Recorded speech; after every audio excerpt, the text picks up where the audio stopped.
तो 11 जमाती इत्तेहाद था भी ज़िमनी इंतखाबात में, काफ़ी आपको वहाँ पे टफ टाइम दिया पाकिस्तान तहरीक इंसाफ ने, दोबारा से उन्होंने असेंबली वापस ले ली अपनी। हम तो सर सिर्फ इसीलिए कहते हैं कि मुल्क में पैसा नहीं है, बड़ा नुकसान होगा। हाँ। अरबों रुपए खर्च होते हैं इलेक्शन में, और हमारा मकसद कोई नहीं, सिर्फ ये मकसद है कि ये पैसे कहाँ से आएंगे। वोट लेने के लिए, खड़े होने के लिए हम सब रेडी हैं। इतने तो जितने इलेक्शन के लिए चाहिए, इतने तो अगर मियां साहब, दोनों मियां साहब झाड़ें तो काफी निकल आएंगे, इतने तो निकल ही आएंगे।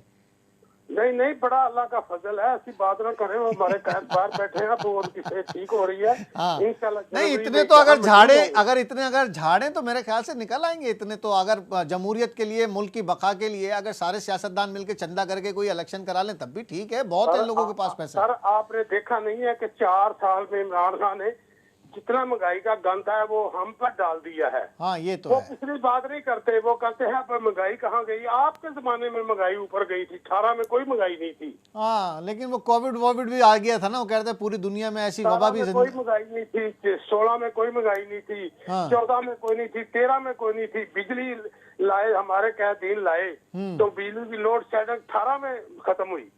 हाँ ये तो है, लेकिन फिर उसके बाद वो है ना, लोग नहीं ना मानते। हाँ, कोरोना भी आ गया था, कोरोना ने बड़े मसले किए। अब खान साहब बात करने के लिए क्यों है? वो तो कहते थे ये फ्रॉडी है, ये चोर है, ये डाकू है। नहीं, वो डाकू से बात कैसे करने आ रहे हैं? इलेक्शन पर बात करने के लिए तो वो पिछले 3 महीने से कह रहे हैं कि जी इलेक्शन की तारीख पर बात करने के लिए मैं तैयार हूं, पूरे लॉन्ग मार्च में भी कहते रहे वो। अब लेकिन उन्होंने एक कंपोजिट किस्म की ऑफर की है। वो तैयार ना हो, मैं उनको कह देता हूं कि 2023 के एंड में इलेक्शन होंगे।